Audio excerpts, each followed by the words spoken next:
वंदे मातरम दोस्तों, आप हो जाओ सावधान, हो जाओ सतर्क, क्योंकि जो देश के गद्दार हैं वो देश के खिलाफ गतिविधि में लगातार सक्रिय हो रहे हैं। हम ये सब इसलिए बता पा रहे हैं क्योंकि भारत देश में एक आंकड़ा सामने आया है जो ये साबित करता है कि भारत में पाकिस्तानियों की संख्या आए दिन बढ़ती जा रही है, जो कि लगभग 25 करोड़ के करीब बताई जा रही है। सुनकर आप हैरान हो गए ना, हम भी हुए थे। अब इसके पीछे का जब कारण हमने ढूंढने की कोशिश की तो जानकारी मिली कि भारत के जो मुसलमान हैं वो अक्सर क्या करते थे, महिलाएं अपना शौहर पाकिस्तान से ढूंढती थी, जो कि हर साल आते थे और यहाँ एक बच्चा देकर चले जाते थे, जो आंकड़ा बढ़ते बढ़ते बढ़ते बढ़ते अब करोड़ों हो चुका है। ये तो रही एक बात। अब दूसरी बात सुनेंगे तो आप और चौंक जाएंगे।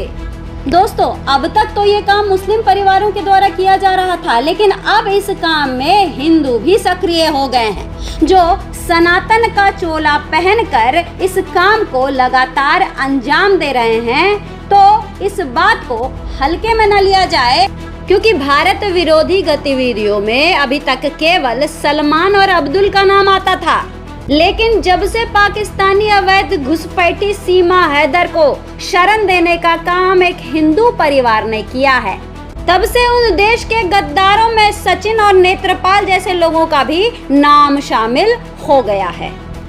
क्योंकि इन गद्दारों को जब जब लोगों ने बेनकाब करना शुरू किया तो ये उनका मुंह बंद करने की कोशिश किए, ये उनके YouTube चैनलों को बंद करने की कोशिश की और कई जगह सफल भी हुए, जिससे ये साबित हो गया कि वाकई में ये लोग पाकिस्तान से मिले हुए हैं और पाकिस्तान से मिलकर ही यहाँ एक स्लीपर सेल बनकर काम कर रहे हैं।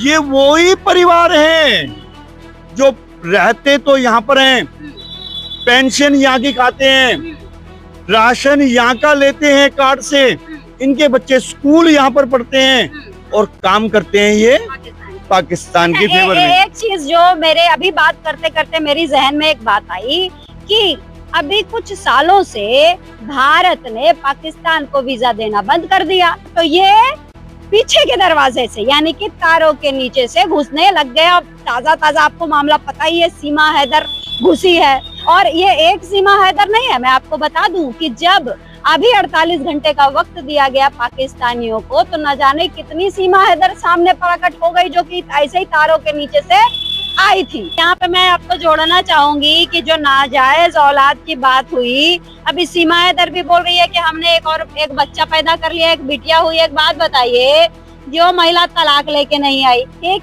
जो महिला यहाँ हमारे देश में वीजा लेके नहीं आई, जो महिला तलाक लेके नहीं आई, वीजा लेके नहीं आई, जो अवैध तौर पे रह रही है, ऐसी महिला बच्चा पैदा करती है तो क्या उसको माना जाएगा कि वो लीगल बच्चा है? देखिए, पहली बात तो ये सब उस वकील की चाल है कि बच्चा हो जाएगा तो मैं यहाँ पर सिटीजनशिप मिल जाएगी, क्योंकि वो जब तक 12-13 साल का बच्चा नहीं होगा उसको कोई भेज नहीं सकता। समझ में नहीं आता शैलेंद्र जी, हमारे देश में जो व्यक्ति रह रहा है, जहाँ नौकरी कर रहा है, जहाँ वकालत कर रहा है, जहाँ की खा रहा है, वो पाकिस्तान की एक महिला के लिए इतना क्यों परेशान है? आपके क्या कारण हो सकता है? पहले हमारे देश में एक जयचंद था, हाँ। अब तो इतने जयचंद हैं कि अगर हम एक ईंट उठाते हैं तो एक जयचंद नजर आ जाता है।